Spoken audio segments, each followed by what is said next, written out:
아니, 한국 같은 이름도 없는 국가를 간다고요? 일본을 제외한다면 아시아 국가들은 전부 방문할 가치도 없는 곳일 뿐이에요. 여기 프랑스 최고 엘리트 학생들이 한국으로의 수학여행을 극구 반대하며 농성을 벌이고 있습니다. 그러나 이들은 프랑스 정부의 정책 때문에 등 떠밀려 한국에 가게 되었다고 하는데요. 그런데 그렇게 기대 없이 한국에 도착한 이들은 한국에 도착하자마자 경악을 금치 못할 경험을 하게 되고 인생의 가치관 자체가 완전히 바뀌게 되었다고 합니다. 그렇다면 그들이 한국에서 대체 어떤 경험을 했던 것일까요? 안녕하세요. 제 이름은 앙투안 램버트이며 20년 넘게 교사 생활을 하고 있습니다. 저는 프랑스의 미래 리더를 키우는데 자부심을 갖고 있고 리옹의 한 사립학교에서 교직 생활을 이어나가고 있는데요. 그리고 최근에는 정말 놀라운 이벤트가 계획되어 있었습니다. 그건 바로 해외로의 수학여행이었죠. 소수의 인원으로만 구성된 저희 사립학교는 매년 해외로 아이들과 수학여행을 떠나며 글로벌 리더로서의 역량과 자신감을 키우곤 하거든요. 학생들에게 일본은 네온도쿄, 고속열차, 사무라이 역사, 아시아의 미래 등 모든 것을 의미했습니다. 학생들은 매일 일본에 대한 이야기를 했고 시부야의 거대한 건널목 앞에서 이미 인스타그램 사진을 상상하기도 했죠. 부모님들도 일본이 안정과 질서의 명성을 가지고 있었기 때문에 찬성했습니다. 저 역시 자신있게 일본행에 대한 찬성의 목소리를 냈어요. 기술과 전통이 절정에 이르는 곳을 보고 싶다면 일본이 제격입니다. 하지만 그렇게 일본행을 얼마 남겨두지 않고 있을 무렵 충격적인 일이 벌어졌습니다. 엄청난 폭염이 닥쳤거든요. 프랑스 및 유럽뿐만 아니라 일본까지 40도가 넘는 기온, 거리에서 기절한 노인, 응급수요가 넘쳐나는 등 일본은 그야말로 더위를 제대로 대비하지 못해 완전히 붕괴하고 있었습니다. 결국 프랑스 측은 전국의 일본에 대한 수학여행을 전면 취소 조치를 하는 지경에 이르렀고 아이들이 그토록 권하던 일본행은 좌절되고 말았어요. 당연히 아이들은 죽을 상을 했고 학부모들은 하루빨리 대안을 찾아내라며 압박을 해오더군요. 그때 대안이 나타났습니다. 바로 한국이었죠. 학교 측은 서울도 일본과 같은 더위에 직면해 있지만 그들의 인프라는 이를 관리하고 이겨낼 수 있도록 설계되어 있습니다. 지하 쇼핑몰, 냉각된 지하철역, 그늘진 산책로, 스마트 버스 정류장 등 극한의 온도에서도 사람들의 안전을 지킬 수 있죠. 한국의 이번 더위로 인한 응급사고는 전 세계에서 압도적인 최저 수준을 보이고 있다는 것만 봐도 한국의 강점이 여실히 드러난다고 할 수 있습니다. 라고 말하더군요. 서류상으로는 논리적으로 들렸지만 한국은 학생들에게 영감을 주지는 못했어요. 그들에게 한국은 일본이 아니었습니다. 그들은 서울을 꿈꿔본 적이 없었습니다. 특히나 학교 측이 준비한 여름에 김치찌개를 먹는 한국인들의 모습을 본 아이들은 그야말로 기겁을 하며 정신 나간 사람들이 사는 국가에 대체 왜 가야 하냐며 울분을 터뜨리기도 했어요. 일본은 비싸서 그런 건가요? 돈을 절약하기 위해 한국을 선택한 거냐고요? 돈이라면 충분해요. 여긴 사립학교고 애초에 돈이 없는 학생들이 오는 학교가 아니라고요. 인정하겠습니다. 저는 아이들의 감정을 일부 공유했어요. 네, 빠른 인터넷, 떠오르는 산업, 유럽 스트리밍 플랫폼을 정복한 드라마에 대해 들었습니다. 하지만 수학여행에 적합한 국가일까요? 일본만큼 역사와 문화가 깊을까요? 제 본능은 아니라고 답했습니다. 그러나 한국만이 수학여행을 떠날 수 있는 유일한 옵션이었습니다. 폭염으로 인해 모든 국가들이 괴멸 직전에 이르렀고 프랑스 측은 안전 문제 등을 이유로 해외로의 수학여행에 대한 상당한 제한을 걸었거든요. 오직 한국만이 그 기준에 통과하는 안전한 국가였습니다. 그래서 저희는 그렇게 마지못해 한국으로 향하게 되었습니다. 당연히 학생들 모두가 반발했죠. 한국에 갈 바엔 차라리 집에 있고 싶어요. 한국이 요즘 잘 나가는 국가인 건 알겠는데 그래도 저희는 일본에 가고 싶단 말이에요. 하지만 그럼에도 저희가 할 수 있는 것은 없었습니다. 프랑스 정부의 명령이었으니까요. 그렇게 비행기 탑승을 준비하면서 저희 모두는 큰 기대를 하지 않았습니다. 저희는 설렘이 아니라 체념을 품고 있었어요. 제 교사 역사상 가장 기대가 안 되는 수학여행이었고 그렇게 저는 비행기 안에서 눈을 감았습니다. 그러나 비행기 바퀴가 인천국제공항 활주로에 닿는 순간 저는 이미 뭔가 다르다는 것을 느낄 수 있었습니다. 저는 그동안 숱한 비행 경험이 있지만 이번 비행은 단연코 특별했거든요. 비행기가 조종사뿐만 아니라 지상에서 속삭이는 보이지 않는 정밀 시스템 네트워크에 의해 착륙 자체가 예상보다 훨씬 원활하게 이루어졌어요. 나중에 알고 보니 인천은 전 세계 최초로 인공위성을 이용한 내비게이션과 바람과 활주로 조건에 따라 실시간으로 착륙을 조정하는 인공지능 관리 컨트롤 타워를 사용하고 있었어요. 그러므로 착륙이 전 세계에서 가장 안정적이고 안전한 건 너무도 당연한 일이었죠. 제 자랑스러운 조국인 프랑스는 여전히 조종사가 공항을 30분 동안 선회하면서 연료를 낭비하는 낡은 레이더 시스템으로 어려움을 겪고 있습니다. 하지만 한국에서만큼은 고도로 발전된 기술력을 통해 착륙은 마치 레일 위에서 미끄러져 제자리로 들어가는 듯한 느낌이었어요. 효율적이고 조용했죠. 너무나도 완벽했습니다. 하지만 제 학생들은 긴 비행으로 인해 너무 졸려서 눈치채지 못하고 있었어요. 그들은 그저 장례식장으로 가는 것처럼 발을 질질 끌 뿐이었거든요. 선생님, 한 학생이 속삭였습니다. 여기는 도쿄가 아니에요. 그의 말투에는 비디오 게임 콘솔을 빼앗긴 실망한 10대의 슬픔이 담겨 있었습니다. 저는 거의 공감할 뻔했습니다. 저희는 모두 상황의 인질이었거든요. 하지만 저희는 본격적으로 인천공항에 들어가자마자 그대로 경악을 할 수밖에 없었습니다. 솔직히 저는 거의 냉소적인 연설을 준비했습니다. 얘들아, 여긴 한국이야. 일본이 아니지. 그러니 끝없는 대기열을 잠자코 기다리고 수화물 분실이 되더라도 너무 놀라지 마. 에어컨은 꿈도 꾸지 말고 말이야. 솔직히 말씀드릴게요. 이게 바로 프랑스 공항의 현실입니다. 많은 사람들이 프랑스라는 국가의 환상을 갖곤 하지만 저희는 거의 개발도상국 수준의 인프라만을 선보일 뿐이거든요. 그래서 프랑스 사람들이 가장 즐겨하는 건 바로 기준을 낮추는 것입니다. 그래야 평범함이 성공처럼 보이거든요. 그런데 한국의 공항은 그러한 프랑스의 한심한 모습과는 차원이 달랐어요. 인천공항 터미널에 들어서자 이건 공항이 아닌 것 같은 느낌마저 들었거든요. 공기가 너무 시원해서 지금의 온난화로 인한 전 세계적인 이상기후가 애초부터 없던 것 같은 기분이 들기도 했습니다. 유럽의 전력 인프라는 매우 구식의 형편이 없어서 이러한 공항 같은 국가 필수시설에 마저 에어컨을 전혀 가동하지 못하고 있지만 한국은 그런 유럽을 완전히 개발도상국으로 만들어버리는 전력 인프라 수준을 갖고 있는지 공항은 놀랄 만큼 시원했어요. 심지어 스크린은 프랑스어, 영어, 한국어, 심지어 이름조차 말할 수 없는 생소한 언어까지 지원해주며 저희를 완벽하게 안내해 주었는데요. 저는 이렇듯 기술적으로 완벽하게 준비된 한국의 모습에 당황감을 느낄 뿐이었습니다. 하지만 가장 소름 돋는 점은 따로 있었어요. 그건 바로 입국 절차였습니다. 프랑스 공항처럼 뱀처럼 긴 줄이 감겨있는 대신 세련된 키오스크가 줄지어 있는 것을 발견했습니다. 여권을 넣고 손가락에 지문 인식을 하면 몇 초 만에 기계가 방대한 데이터베이스를 통해 신원을 확인했거든요. 카메라는 미묘한 스트레스 지표를 감지할 수 있을 정도로 고도화된 AI 인식으로 얼굴을 스캔했고 학생 중 한 명이 기계가 제 얼굴을 마음에 들지 않으면 어떡하죠? 라고 농담을 했을 때쯤이면 이미 환영한다는 화면이 깜빡이고 있었어요. 그래서 이곳 인천공항의 입국 심사줄은 3초 만에 줄어들 수 있던 거였습니다. 한국의 이러한 압도적인 기술력을 바탕으로 한 세계에서 가장 빠른 입국 절차는 불가능을 가능케 하고 있었거든요. 저는 샤를 드골 공항의 시스템을 기억하고 있었기 때문에 실소를 터뜨릴 뿐이었어요. 그곳에서는 입국 심사 직원들이 중세 서기관의 속도로 여권에 도장을 찍고 있는데 저는 한 번은 이곳에서 90분 동안 기다린 적도 있어요. 그의 입국 도장에 잉크가 떨어져 모두를 기다리게 했던 것이죠. 책임감 없는 프랑스 직원은 승객들이 집단적으로 줄을 서 있음에도 불구하고 새 잉크를 찾아온다는 핑계로 90분 동안 사라졌다가 담배 냄새를 잔뜩 풍기고 다시 돌아올 뿐이었죠. 그러한 제 조국에서의 기억에 비하면 한국의 시스템은 거의 기적적으로 느껴졌어요. 어떻게 그렇게 효율적일 수가 있을까요? 한국은 하품도 잉크도 필요 없는 인공지능 입국심사 직원을 만들었습니다. 그러나 이러한 감탄도 잠시 이내 충격적인 사건이 터지고 말았어요. 바로 일본을 너무 좋아한 나머지 한국에 도착하기도 전부터 한국을 억지로 비하하며 까내리던 오드리는 입국심사 자체를 거부하는 이해할 수 없는 행동을 해오기 시작했거든요. 선생님, 한국이 우리의 얼굴을 훔치고 있어요. 저는 생체인식 메커니즘을 설명하려고 했지만 과학보다 공황이 더 빨리 퍼졌습니다. 이걸 대체 어떻게 설명해야 할까요?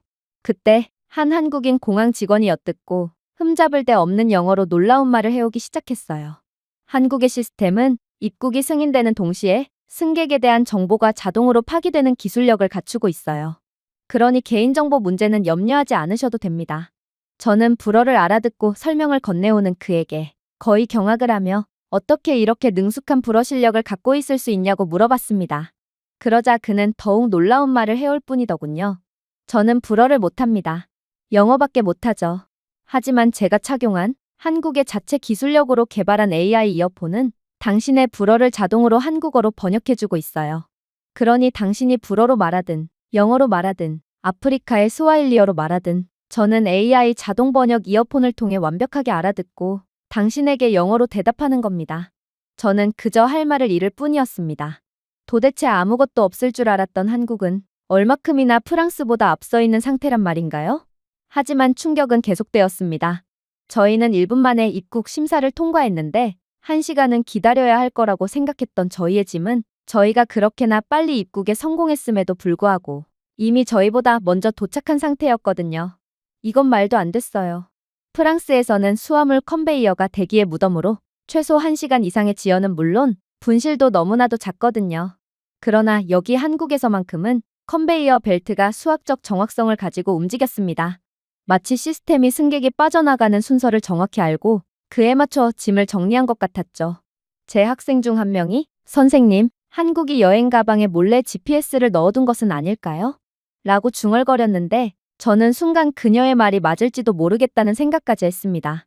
그리고 나중에 알고 보니 한국의 화물칸의 각 컨테이너는 RFID 칩으로 추적되어 시스템이 최적의 순서로 하역할 수 있게끔 미리 시스템화 해둔 상태였다고 하더군요.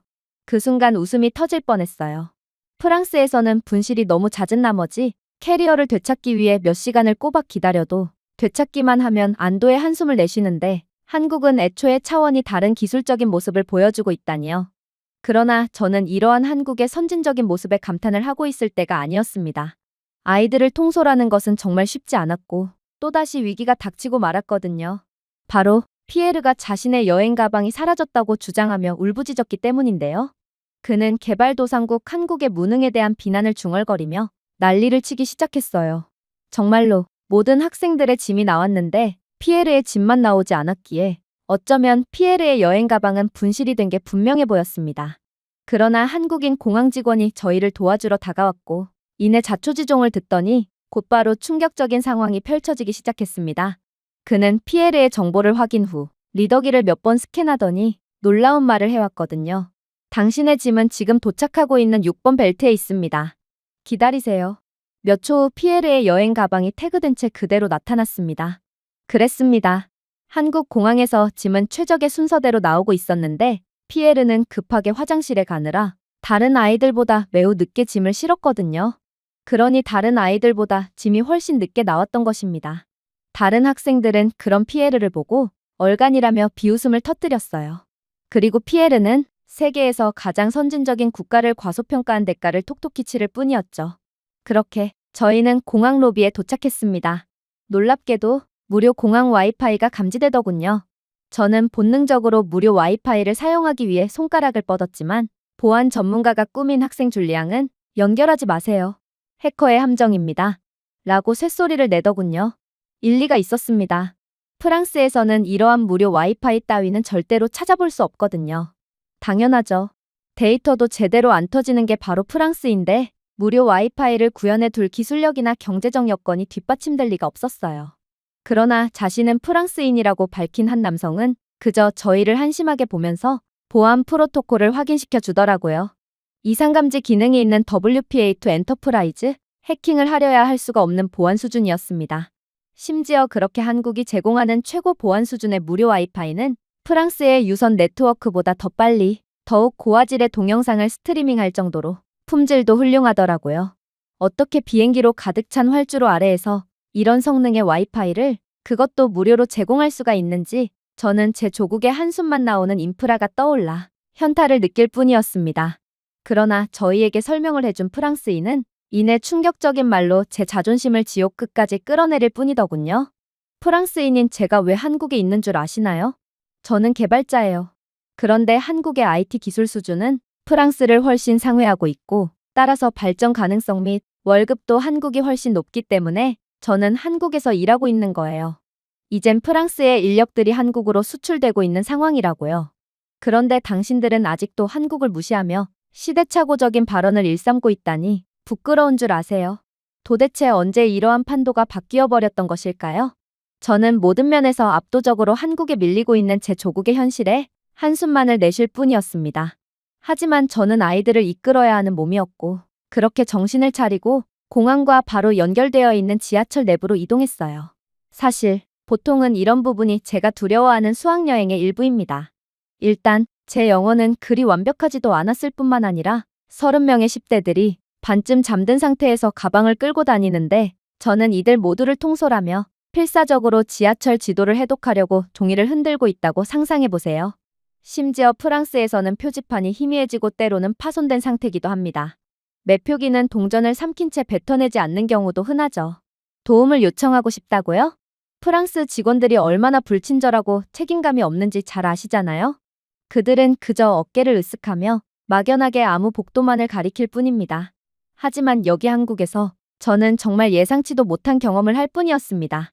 제 학생들은 프랑스어로 인사하는 발권 기계 앞에 조용히 서 있더군요. 영어가 아닌 프랑스어였습니다. 유럽에서조차 불어 기능을 제공하는 키오스크는 거의 찾아볼 수 없어요. 심지어 한국의 무인 발권기는 화면 터치로 티켓 옵션, 관광 패스, 기차 위치를 보여주는 애니메이션 아이콘이 있는 실시간 지하철 지도까지 표시했습니다. 이뿐만이 아닙니다. 이 기계는 카드, 비접촉식 결제, 스마트폰 등 상상할 수 있는 모든 결제 수단을 받아들이기까지 했죠. 저는 매표기가 동전에 질식하고 카드를 거부하며 중세 저주일 수 있는 오류 코드를 제공하는 프랑스가 생각났습니다. 이를 보고 피에르는 선생님, 프랑스 자판기에서 탄산음료를 사는 것보다 이게 더 쉬운 것 같아요. 라고 속삭였습니다. 피에르의 말이 완전히 맞았어요. 하지만 지하철로 내려오면서 충격은 더욱 깊어질 뿐이었습니다. 승강장은 너무나도 시원했거든요. 저희 위에는 숨겨진 통풍구를 통해 차가운 공기가 방출되고 있었는데 이건 프랑스의 녹물만 뚝뚝 떨어지고 더운 바람이 나오는 승강장과는 차원이 다른 모습이었습니다. 심지어 투명한 안전문이 승객과 선로를 안전하게 분리하고 열차가 도착했을 때만 미끄러져 열리더군요. 이게 스크린 도어인가요? 한국은 이걸 대체 왜 설치한 거죠? 한 학생이 물었습니다. 프랑스에는 스크린 도어라는 개념조차 없어서 그는 이게 대체 지하철에 왜 있는 건지도 이해하지 못하는 모양이었어요. 저는 그저 어디서부터 설명해야 할지 몰라 당황하며 사고와 극단적 선택을 예방한다고 설명할 뿐이었습니다. 너무 간단하네요. 라고 학생은 답하더군요. 네, 너무 간단한데도 프랑스에서는 이런 기본적인 인프라조차 없기에 학생들은 거의 비문명인처럼 아무것도 모르고 있는 것입니다. 저는 동시에 흉측한 그라피티, 퀴퀴한 열기, 때로는 열리고 때로는 열리지 않는 문 등 프랑스의 지하철이 생각났습니다. 문이 안 열리면 어떻게 하냐고요? 당연히 열차는 그냥 종점까지 가버립니다. 승객들은 그야말로 버려지는 것이죠. 문이 안 열려서 열차에 못 타면 그나마 낫지. 이미 탑승해 있는 승객들은 꼼짝없이 종점까지 납치당하는 것이죠. 하지만 여기 한국에서는 바닥 타일 하나조차도 자존심이 걸린 것처럼 반짝였습니다. 그렇게 지하철은 속삭이듯 조용하게 들어왔습니다. 좌석은 쿠션이 있고 바닥은 흠집이 없었으며 디지털 화면이 여러 언어로 다음 역을 알리더군요. 여권 번호를 입력하거나 동의서에 서명하는 관료적인 의식 없이 무료 와이파이가 즉시 연결되었습니다. 피에르는 휴대폰을 들고 우리 집의 초고속 인터넷보다 빠르다 라고 외쳤습니다. 논쟁을 벌이고 싶었지만 그의 말이 맞았습니다. 한국의 지하철 와이파이는 지하에서조차 고화질 동영상을 스트리밍했지만 프랑스의 초고속 와이파이는 매우 불안정해서 이메일이 로드될 때까지 30초를 기다리기도 하거든요. 심지어 이러한 지하철에서는 와이파이는커녕 전화조차 제대로 안 터지곤 합니다. 고백하건대 프랑스의 자존심이 깨지기 시작했습니다. 수년 동안 저는 학생들에게 유럽이 문명의 모범이라고 말했고 아시아는 저희를 쫓아오고 있을 뿐이라고 말했어요. 하지만 이곳에서 저희는 미래의 수도에 발을 들여놓은 원시인처럼 느껴졌습니다. 계몽주의라는 유산을 가진 조국 프랑스는 매표기조차 제대로 관리할 수 없었고 한국은 지하에서 열, 안전, 연결성을 관리하고 있었습니다. 하지만 저는 아이들을 가르치는 선생님으로서 절대로 자존심을 그대로 포기할 수 없었습니다. 서울에 도착하면서 저는 이렇게 생각하며 스스로를 위로했어요. 좋아, 한국은 똑똑한 지하철이 있어. 하지만 문화? 역사? 물론 프랑스는 여전히 우위에 있어. 그걸로 된 거야. 하지만 그 순간 경악스러운 상황이 터지게 됩니다. 그렇게나 한국을 까내리던 오드리가 선생님, 보세요. 지하철 안에 USB 충전 포트가 있어요. 라고 외쳤거든요. 실제로 모든 좌석에는 충전 소켓이 있었습니다. 파리에서는 지하철에 에어컨을 설치할지 여부에 대해 수년간 논쟁을 벌이며 결국에는 예산 부족으로 설치하지 못할 때 한국인들은 이미 지하에서 전자기기에 전력을 공급하고 있습니다. 저는 씁쓸하게 웃었습니다. 프랑스의 구식 열차에서 이런 포트를 구비해 둔다면 전력이 부족해서 그대로 지하철이 멈춰버리고 말았을 거예요. 하지만 한국은 승객들의 전자기기 충전을 돕고 있는 동시에 시원한 에어컨 바람까지 제공하면서도 완전히 안정된 지하철 운행을 하고 있었습니다. 그야말로 모든 면에서 프랑스는 뒤져 있던 것이죠. 그렇게 저는 여러 생각을 하며 드디어 서울에 도착하게 됩니다. 지하에서 대낮으로 떠오른 저희는 서울의 거리가 현대 도시의 혼란과 어울릴 것이라고 기대했습니다. 분명 지금까지의 한국은 우수했지만 한국은 그들의 수도까지 속임수로 대체할 수는 없을 거예요. 저는 포트홀, 넘쳐나는 쓰레기통, 보행자를 볼링핀처럼 대하는 운전자들을 위해 대비했습니다. 하지만 서울의 거리는 제 냉소주의를 조롱할 뿐이더군요. 서울의 인도는 넓고 매끄럽고 기하학적 정밀도로 심어진 나무들로 자비롭게 그늘져 있었습니다. 금이 간 곳도 없고 껌찌꺼기도 없고 개들의 배설물도 없는 완벽한 인도를 따라 저희는 계속해서 걸어갈 뿐이었어요. 프랑스에서 인도는 미래의 역사가들이 고대 담백공초층을 연구할 고고학적 유적지처럼 거의 발 닿는 모든 곳에 담백공초와 소변 자국들이 펼쳐져 있지만 한국은 마치 땅 자체가 저희를 품어주고 환영해주는 것 같았어요. 특히나 한국 길거리 곳곳에 설치되어 있는 디지털 디스플레이는 지역 온도, 습도, 꽃가루 수치, 심지어 공기질까지 실시간 업데이트로 빛내고 있었기에 저는 결국 실소를 터뜨릴 수밖에 없었습니다. 리옹에서는 중세 농부들이 전염병에 대해 배운 것처럼 기침을 통해 공기질에 대해 인지하지만 한국은 모든 것이 최첨단이었거든요. 그렇게 저희는 계속해서 거리를 걸었습니다. 그때 충격적인 위기의 상황이 저희에게 닥쳐오게 되었어요. 길거리를 따라 은은하게 뿌려진 미스트에 피에르는 가스가 배출된다라고 외치며 공포를 표했거든요. 아마 어디선가 가스가 누출되고 있는 것처럼 보였습니다. 자칫 큰 사고로 이어질 수 있는 심각한 상황이었죠. 그러나 한국인들은 그의 행동에 웃음을 터뜨릴 뿐이더군요. 저는 이들의 이해할 수 없는 안전불감증의 황당함을 느끼고 있었는데 그중 한 한국인이 나서 서툴지만 분명한 영어 발음으로 충격적인 말을 해오기 시작했어요. 지금 날씨가 상당히 덥잖아요. 이건 서울의 열 완화 시스템의 일부인 살균 수증기예요. 이 미스트는 습도에 자동으로 맞춰 조정되고 사용자로 하여금 최적의 만족도를 느끼게끔 도와주죠.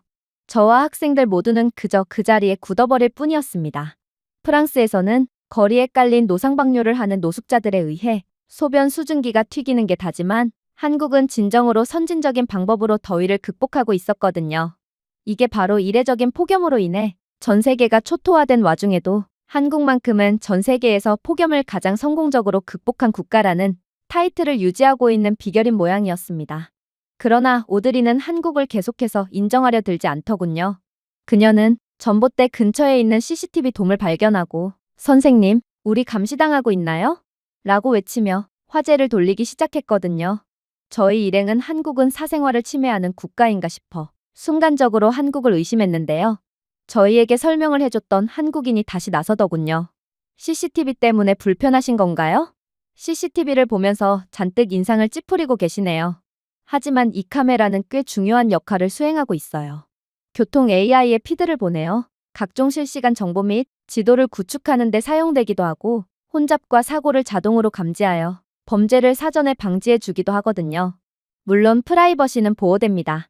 저는 모든 것이 완벽하게 대비되어 있는 한국에 그저 실소를 터뜨릴 뿐이었습니다. 프랑스는 예산이 없다는 이유로 있는 CCTV마저 아예 방치하며 관리 자체를 안 하고 있지만 한국은 이미 AI 기술을 CCTV에 도입하여 도시를 더욱 극한으로 발전시키고 있었거든요. 그렇게 저희는 완전히 너덜거리는 마음을 부여잡고 계속해서 서울거리를 걸었습니다. 그러다 보니 넓은 도로가 나오더군요. 하지만 경적을 울리는 자동차들로 혼란스럽기는커녕 수학적 정밀도로 조율된 넓은 대로는 그저 조용하고도 깔끔한 모습만을 보여줄 뿐이었어요. 특히나 이곳의 신호등이 매우 놀라웠는데 한국의 신호등은 단순히 빨간색, 노란색, 초록색 상자가 아니었거든요. 디지털 패널로 전 구역에서 동기화되어 있었습니다. 저는 횡단보도에서 기다리다가 신호 위에 카운트다운 시계가 있는 것을 발견했는데 신호등이 바뀔 때까지 30초가 남았더라고요.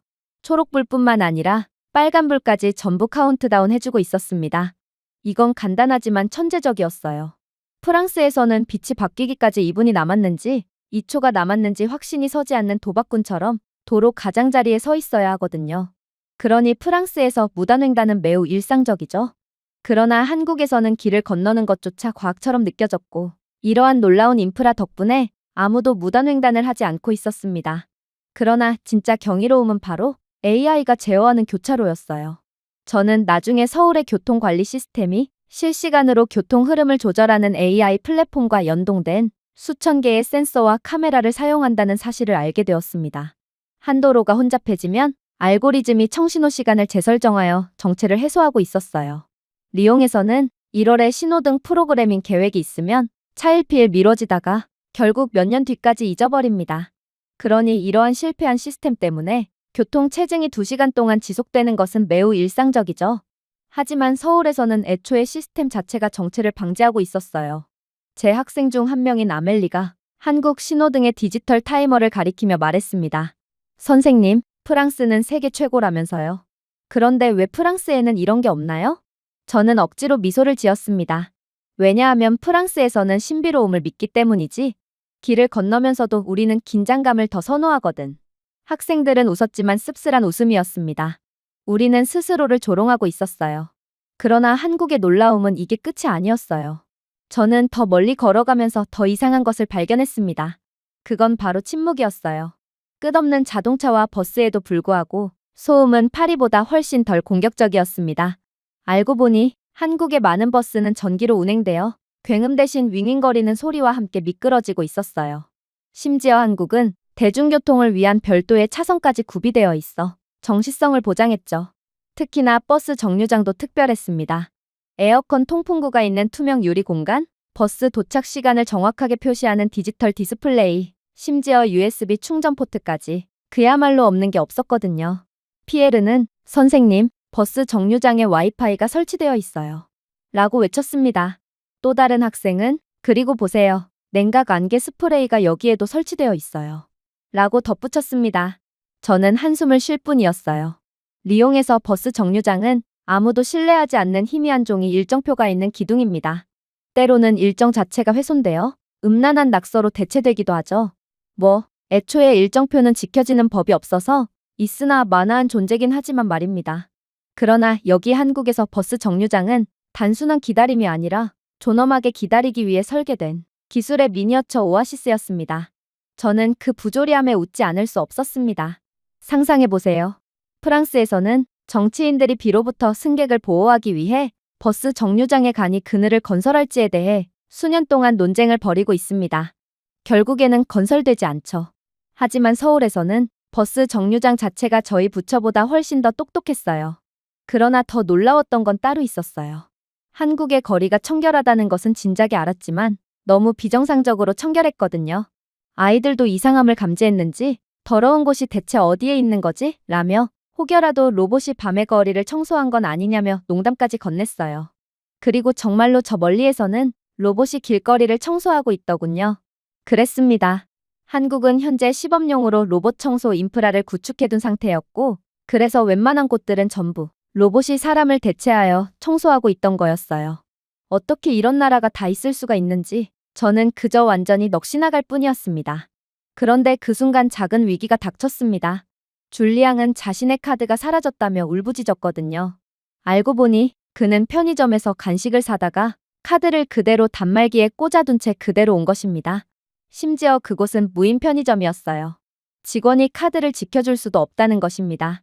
그리고 줄리앙이 그것을 깨달았을 때는 거의 20분이나 지난 상태였어요. 패닉이 퍼졌습니다. 프랑스에서는 카드를 분실하면 상당한 경제적 손실을 야기하는 도용 피해를 당하고도 제대로 보상을 받을 수도 없어요. 여기에 몇 시간의 서류 작업, 교체 비용, 심지어 개인 책임에 대한 강의까지 받을 수 있죠.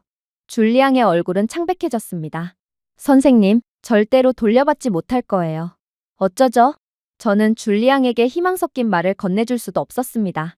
프랑스 전역에는 카드 복제를 위한 도용 카드 단말기까지 즐비한 상황인데 어떻게 카드를 돌려받을 기대를 할 수가 있겠어요? 하지만 저희는 지푸라기라도 잡는 심정으로 발걸음을 되돌렸습니다.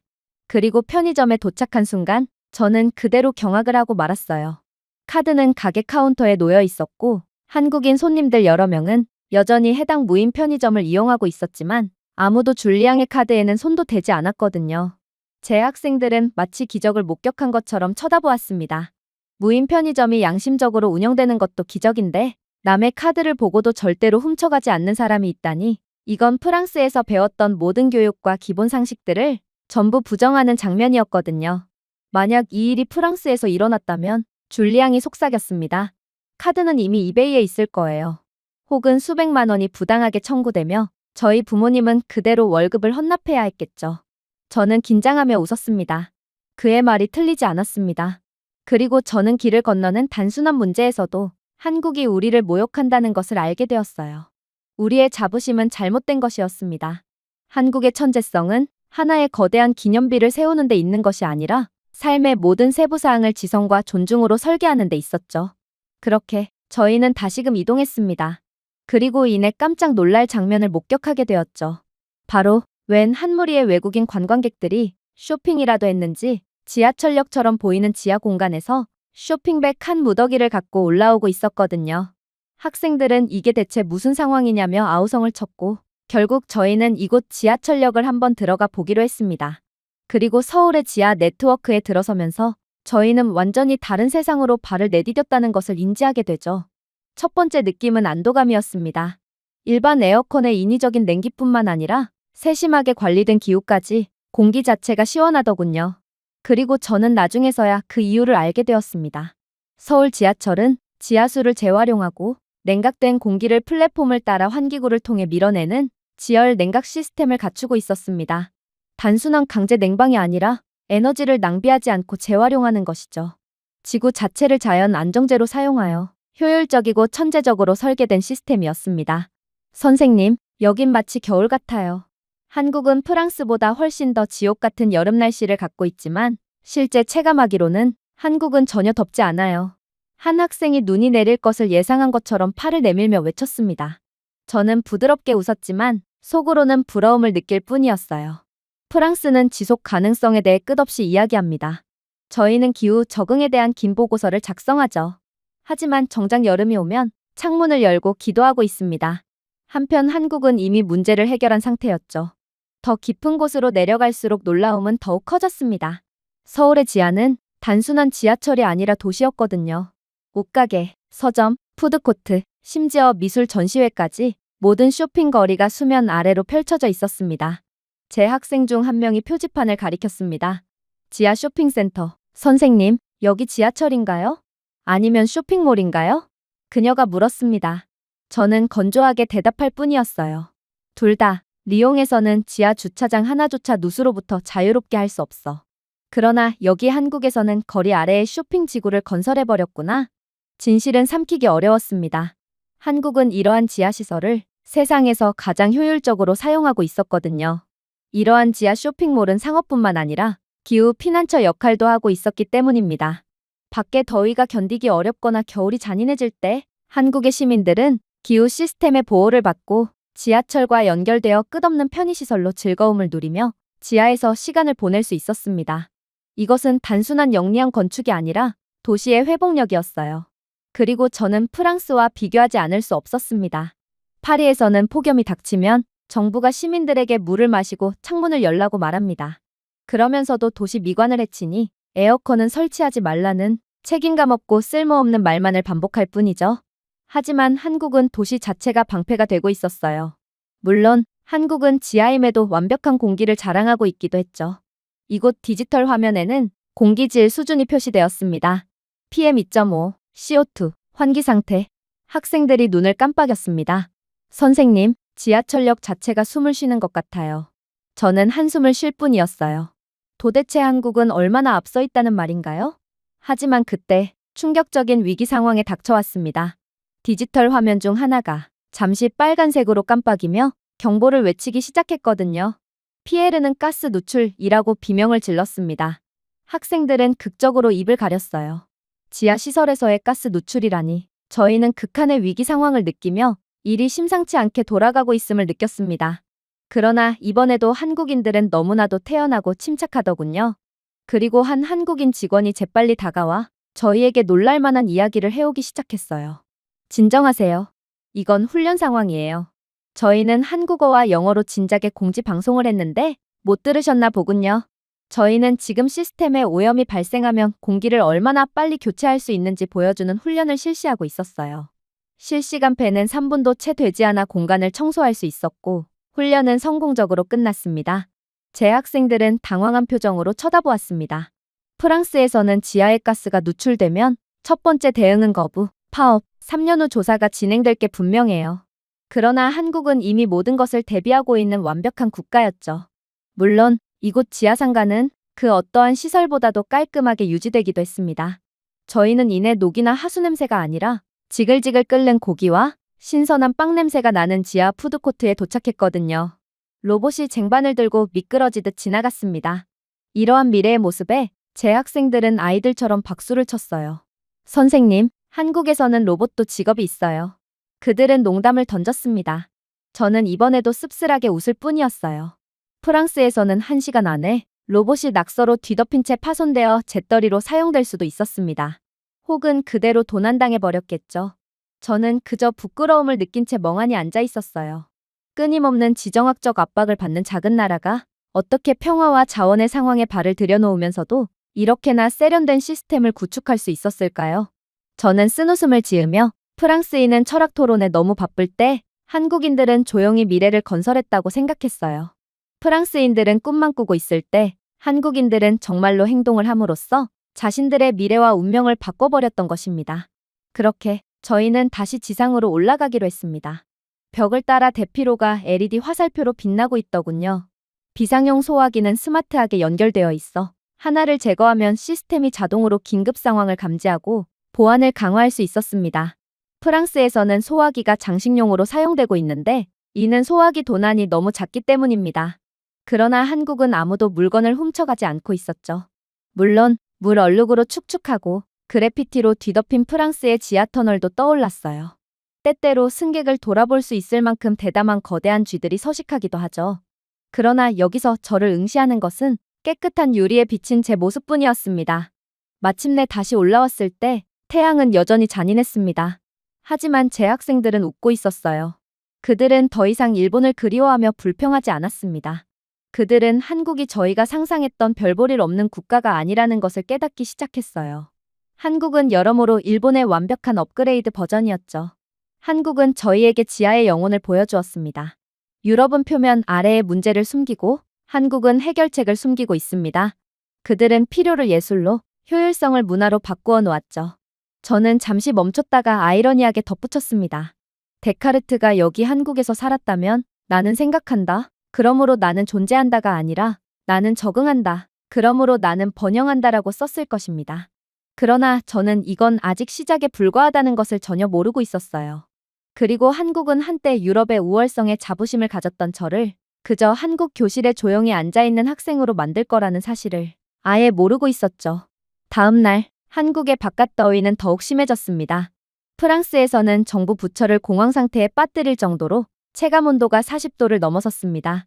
리옹에서는 전력망이 완전히 붕괴되었고 병원은 열사병에 걸린 노인들로 넘쳐났지만 병원 인프라 자체도 붕괴된 상황이기에 그야말로 아비규환의 상황이 벌어지고 있다고 했어요.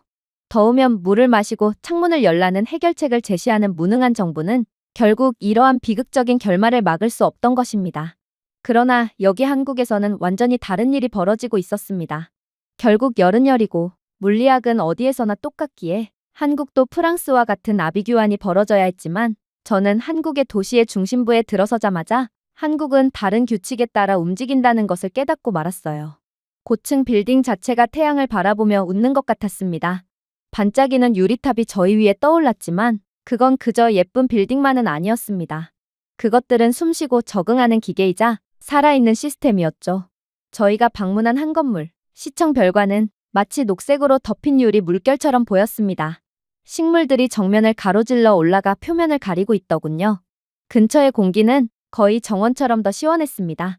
나중에 저는 살아있는 식물이 자동으로 관계되어 열 흡수를 줄이고 에너지 소비를 줄이는 녹색 커튼으로 전체 구조물이 감싸져 있다는 사실을 알게 되었습니다. 심지어 이곳 건물 창문은 센서가 햇빛을 추적하여 자동으로 음영을 조절하고 있기에 자동으로 최적으로 온도를 유지하고 있다는 것도 인지하게 되었죠. 선생님, 프랑스의 시청은 그냥 돌이잖아요. 그런데 한국은 건물마저도 다르네요.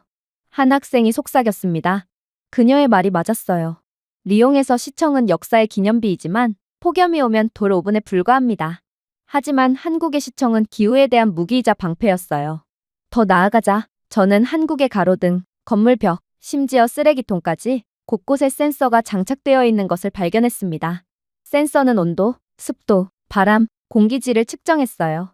그리고 이렇게 수집된 데이터는 건물 냉각 시스템, 교통 패턴, 심지어 보행자 신호까지 조정하여 에너지 사용을 최적화하는 통합 플랫폼으로 흘러들어가고 있다고 했죠. 프랑스에서는 기온이 상승하면 상점에 더 많은 선풍기가 들어오고 슈퍼마켓에 더 많은 얼음이 팔리며 정부의 무능에 대한 대중의 불만이 해결책으로 떠오릅니다. 그러나 한국은 더욱 최첨단적이고 효율적인 방식으로 더위를 극복하고 있었어요. 저희는 한 멋있게 생긴 복합 빌딩에 들어갔어요. 로비 안에는 디지털 보드의 에너지 통계, 즉 현재 소비량, 태양광 발전 기여도, 실내 온도 균형 등이 표시되어 있더군요. 학생들은 마치 비디오 게임 스코어보드처럼 쳐다보았습니다. 선생님, 이 빌딩은 에너지를 얼마나 절약하는지 보여주고 있어요. 프랑스는 자신들을 친환경 에너지 국가라고 소개하지만 오히려 한국이 친환경 국가인 것 같은데요. 라고 한 학생이 외쳤습니다. 고개를 끄덕일 수밖에 없었습니다. 프랑스에서는 건물이 맹목적으로 소비되고 변명으로 숫자를 덮어버리고 있을 뿐이죠. 하지만 한국은 투명하게 자신들의 역량을 전 국민, 전 세계에 공개하고 있었습니다. 그러나 더욱 충격적이었던 점은 따로 있었어요. 저희가 엘리베이터로 향하자 엘리베이터는 사람을 자동으로 감지하고 1층으로 저절로 엘리베이터를 내려보내 주었거든요. 프랑스에서는 엘리베이터가 때로는 작동하고 때로는 층간에 갇히게 하는 오류투성이 상자일 뿐이에요. 그러나 서울의 엘리베이터, 로비는 작은 관제 센터와 비슷했어요. 이건 똑똑하네요. 한국을 그렇게나 비하하던 오드리마저 감탄했습니다. 저는 쓴웃음을 지었죠. 프랑스에서는 정부 건물에서 엘리베이터를 타기 위해 20분을 기다린 적이 있는데 답답해서 10층을 계단으로 오른 적이 있어요. 그런데 이곳 시장조차 답답하다며 계단을 내려가고 있더군요. 그러나 한국은 이런 비효율적인 일은 이미 20년 전부터 일어나지 않고 있던 모양이었습니다. 그렇게 저희는 고층 푸드코트에 들어갔습니다.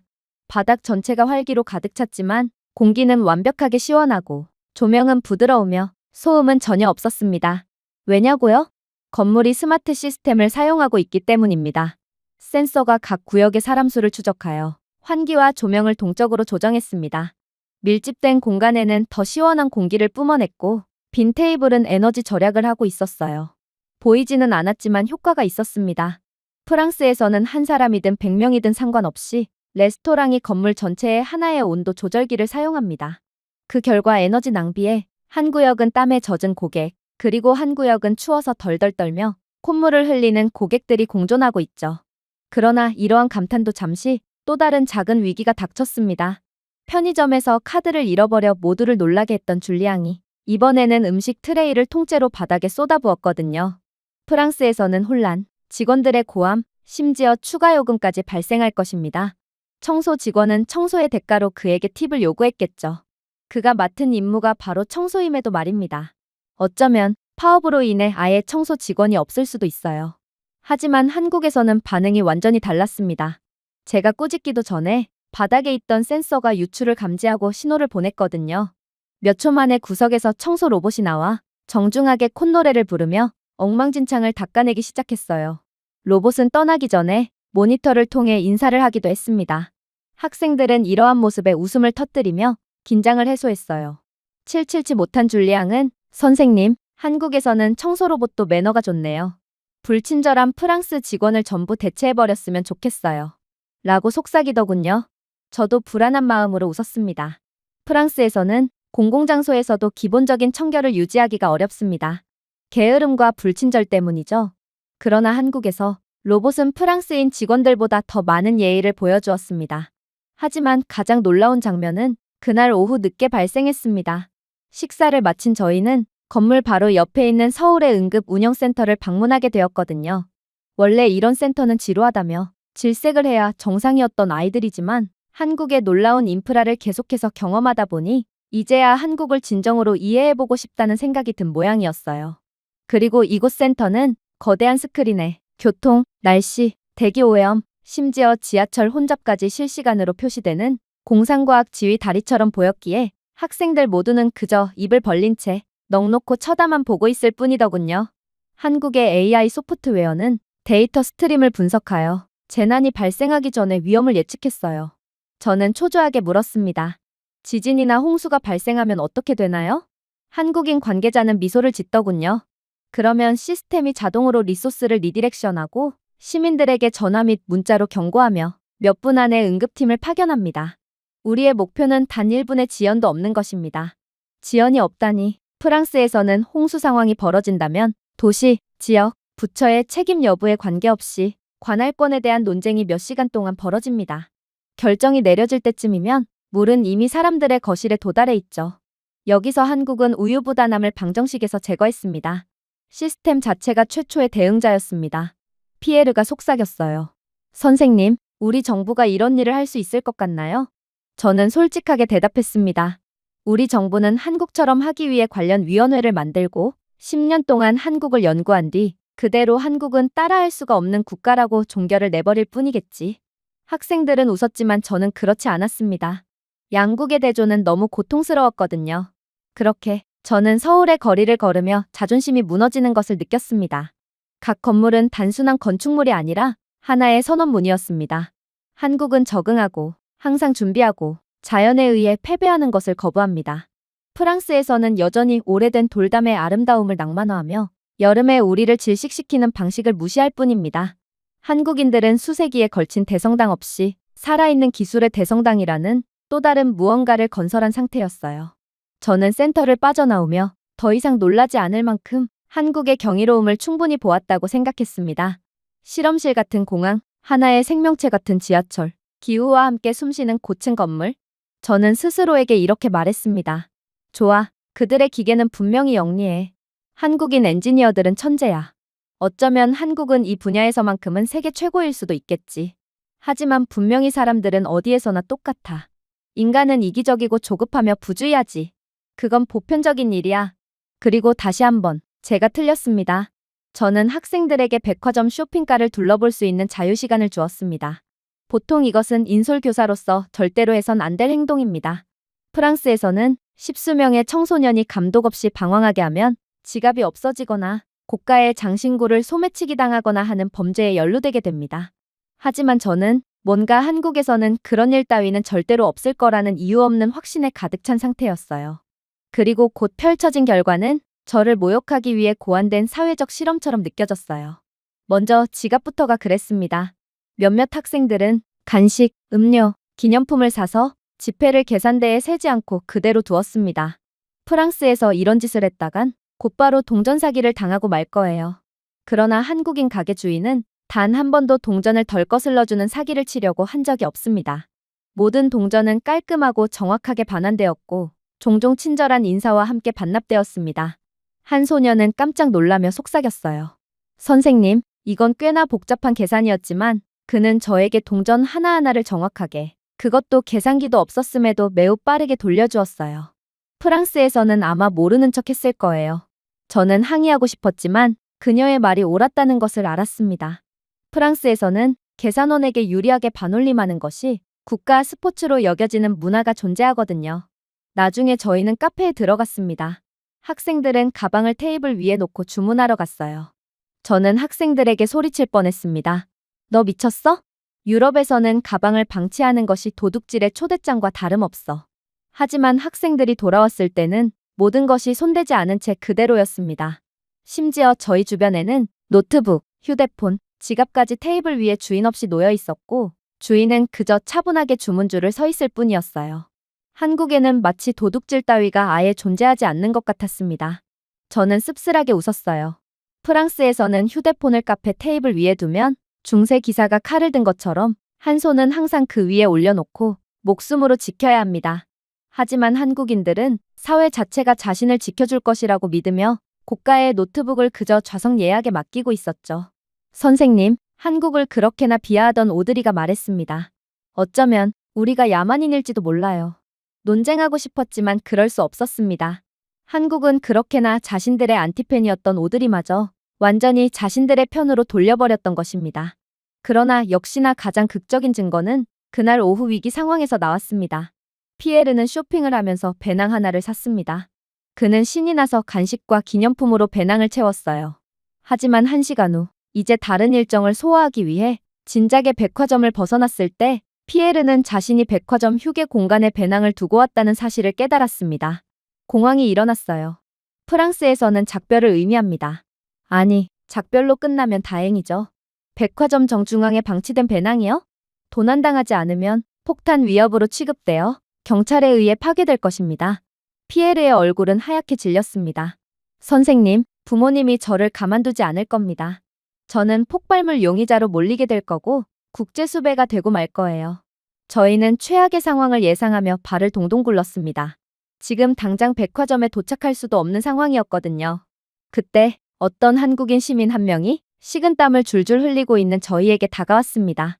그리고 저희의 자초지종을 듣더니 그는 충격적인 반응을 보이더군요. 그는 무슨 그런 일로 긴장을 하냐는 듯 저희가 이해가 안 간다는 눈빛으로 쳐다볼 뿐이었거든요. 그러면서 그는 어디론가로 전화를 걸더니 이내 경악스러운 말을 해오기 시작했습니다. 당신이 묵고 있는 숙소의 주소를 불러주세요. 역시나 피에르는 공개수배 명단에 올라간 것이 분명했고 그는 피에르를 즉각적으로 체포하기 위해 저희의 주소를 요구하는 거였습니다. 그런데 그렇게 피에르는 자신의 인생은 여기서 끝났다며 오열을 하며 주저앉자 이 한국인 남성은 충격적인 주장을 해오는 거 아니겠어요? 왜 그러시는 거예요? 이미 백화점의 분실물 센터에 당신들의 배낭을 확보한 상태라고 해요. 한 시민이 당신의 분실물을 보관소에 가져다 주었거든요. 그리고 백화점 측은 당신은 백화점에서 너무 멀리 왔으니 당일 배송 시스템을 통해 당신의 숙소에 직접 배달해 주겠다고 했어요. 그러니 주소를 요구하는 겁니다. 모두가 숨을 헐떡였습니다. 목이 조이는 것을 느꼈어요. 이것은 단순한 정직함이 아니었습니다. 이것은 일상생활에 깊이 얽혀 낯선 사람들이 서로의 소지품을 보호할 정도로 공동의 책임이었습니다. 심지어 당일 배송이라니 이건 택배 배송에 최소 한 달이 소요되는 프랑스와는 차원이 다른 배송 인프라였어요. 그렇게 사건은 일단락되었고 학생들은 서로 토론을 벌이기 시작했습니다. 왜 한국에서만 이런 일이 일어나는 거지? 한 학생이 물었습니다. 법 때문인 건가?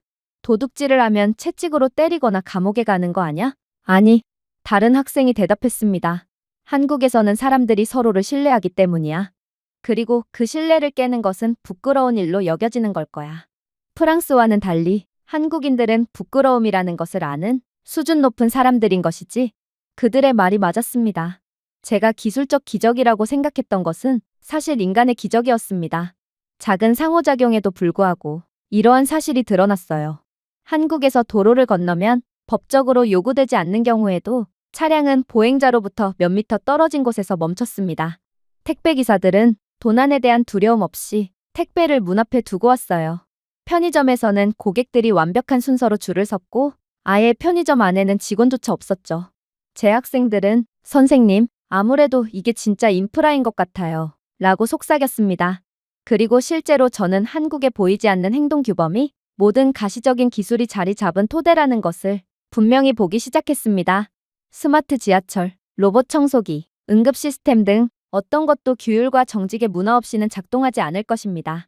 기계만으로는 조화를 이룰 수 없어요. 사람들은 먼저 규칙을 존중하는 데 동의해야 합니다. 저는 비교를 멈출 수 없었습니다. 프랑스에서는 자유와 개성의 자부심을 느낍니다. 규칙은 의문을 갖도록 만들어졌습니다. 라고 말하죠. 그래서 새치기가 끊이질 않고 신호등이 무시되며 대중의 신뢰가 약화됩니다. 저희는 반란을 낭만화하지만 종종 그것은 단지 위장된 이기심에 불과합니다. 한편 한국인들은 복종이 아니라 상호 존중이라는 또 다른 철학을 선택했어요. 그 결과 시계처럼 작동하는 문명이 탄생했던 것이죠. 그러나 이러한 감탄도 잠시 도저히 예측이라는 것을 할 수가 없는 아이들은 또다시 사건을 일으키고 말았습니다. 이번에는 한국의 경찰관이 저희에게 접근했거든요. 저는 혹여라도 아이들이 남의 물건이라도 훔친 건가 싶어 순간적으로 공포에 질리고 말았는데요. 그런데 이 경찰관들은 영어를 구사하며 놀라운 말을 해오기 시작하더라고요. 혹시 당신의 학생들 중에 스마트폰을 벤치에 그냥 두고 간 학생이 있는지 확인해 주세요. 아니, 도대체 그들이 왜 갑자기 뜬금없이 제게 이런 말을 한다는 말인가요? 그들은 마치 미래를 내다보는 것 같은 이상한 말을 해왔고, 저는 그들이 대체 무슨 뜻으로 그런 소리를 하는 건지 의문을 가지며 일단 아이들에게 소지품을 체크해보라고 요구했습니다. 그때 충격적인 일이 벌어지기 시작했어요. 오드리는 외마디 비명소리를 지르며 자신의 스마트폰이 사라졌다고 말해왔거든요. 그런데 더욱 경악스러웠던 건 이 한국인 경찰관들은 그럴 줄 알았다는 표정을 짓더니 오드리의 스마트폰을 건네왔다는 건데요. 저는 이러한 마법 같은 상황에 완전히 넋이 나가버렸고, 그렇게 이게 대체 어떻게 된 일이냐고 따져묻게 되었습니다. 그러자 이 경찰관들은 도저히 믿지 못할 말을 해오기 시작하더군요. 저기 CCTV 보이시죠? 이건 AI 기반 모션인식 CCTV예요. 저 CCTV는 사람들의 행동 및 표정을 기반으로 위기 상황을 자동으로 포착하고 당국에 연락을 해주죠. 그런데 저 CCTV는 전자기기를 충전할 수 있는 벤치에서 스마트폰을 충전하다가 그대로 떠나버린 당신의 학생을 감지한 것입니다. 이런 일은 꽤 자주 벌어져요. 한국인들도 종종 이 벤치에서 스마트폰을 충전하다가 그대로 놓고 가버리곤 하거든요. 그래서 CCTV는 빅데이터를 사용하여 이러한 위기 상황을 자동으로 인식한 거죠. 다음부터는 주의해주세요. 아이러니하게도 오드리가 그렇게나 인권 침해라고 비하하던 CCTV가 자동 인식으로 그녀의 스마트폰을 찾아준 것입니다. 프랑스에서는 이러한 고가의 분실물이 절대로 다시 되돌아오지 않을 뿐더러 경찰서에 맡긴다고 해도 경찰관이 물건을 훔쳐버립니다. 혹여라도 1%의 가능성으로 양심적인 경찰관을 만난다고 해도 긴 양식의 경찰 보고서 몇 주간의 관료주의가 필요하죠. 하지만 서울에서는 즉시 자동적으로 신고되어 20분 만에 스마트폰이 반환되다니 정말로 한국은 인간 경찰뿐만 아니라 로봇 경찰까지 사회를 지키고 있기에 이 나라를 이길 나라는 절대로 없어 보였습니다. 이러한 대조에서 유머도 생겨났어요. 오드리는 자신의 한국 비하는 너무나도 근거가 없고 바보 같았다는 것을 인지했는지 기어들어가는 목소리로 선생님, 한국인들은 왜 그렇게 규칙을 잘 따르나요? 라고 물었거든요. 저는 왜냐하면 한국인들은 우리와 달리 규칙을 어기는 것이 철학자가 된다고 믿지 않거든. 이라고 대답했습니다. 물론 한국에는 프랑스에서 볼 수 있는 것처럼 역사 깊고 멋진 대성당 건물은 없었어요. 하지만 오늘 한국은 보이지 않는 대성당을 보여주었습니다. 돌도 아니고 유리도 아니고 실내도 아닙니다. 이 보이지 않는 건축물은 콘크리트보다 도시를 더 단단하게 묶어주고 있었어요. 모든 스마트 시스템이 서 있는 토대였죠. 정직함이 없으면 기계는 실패할 수밖에 없습니다. 규율이 없으면 인공지능은 무너지고 말죠. 그러나 여기 한국에서는 사람들 자신이 인프라였습니다. 프랑스인들은 신앙의 대성당인 노트르담을 지었습니다. 하지만 한국인들은 시민권의 대성당을 지었어요. 그리고 아마도 현대사회에서는 그들의 성당이 더 강할 것이 분명합니다. 그렇게 저희는 거의 마지막 일정을 향해 떠났습니다. 저희는 예정대로 한반도를 둘러 갈라놓는 가는선인 비무장지대로 여행을 가기로 했거든요. 솔직히 학생들은 꺼려했습니다. 한국에 대해 더욱 이해하는 것은 좋으나 이들은 그런 위험해 보이는 곳에 가는 것을 두려워했거든요. 솔직히 저조차도 망설였어요. 군인들이 순찰하는 땅덩어리가 두려움 외에 우리에게 무엇을 가르쳐 줄 수 있을까요? 하지만 버스에 탑승하면서 저는 묘한 기대감을 느끼기도 했습니다. 북쪽으로 향하는 차량은 조용했어요. 학생들은 고속도로의 윙윙거리는 소리에 잠을 자고 있었습니다. 그리고 저는 창문 밖을 내다보며 이상한 점을 발견하게 되죠. 위험에 가까운 곳에서도 인프라는 완벽하게 유지되었기 때문입니다. 도로는 매끄럽고 표지판은 분명했으며 교통 규율은 엄격했습니다. 프랑스에서는 예산 삭감으로 인해 중심인 파리에서조차 고속도로가 무너지고 타이어에 손상을 주는 포트홀이 흩어져 있었습니다. 하지만 여기 한국에서는 잠재적인 전쟁으로 이어지는 도로조차도 완벽했어요. 저는 속으로 속삭였습니다. 그들은 재난의 가장자리에서도 준비하고 있구나. 저희가 도착했을 때 한국의 군인들은 차분한 예의로 우리를 맞이했습니다. 제 학생들보다 나이는 약간 많지만 분단된 국가의 짐을 지고 있는 젊은이들이었습니다. 그들 너머에는 철조망이 지평선까지 뻗어 산과 강을 가르고 있었어요. 학생들은 침묵에 빠졌고 마침내 박물관 전시가 아니라는 것을 깨달았습니다. 이것은 현실이었습니다. 가이드는 이곳의 모든 다리는 철거 슬롯으로 지어졌습니다.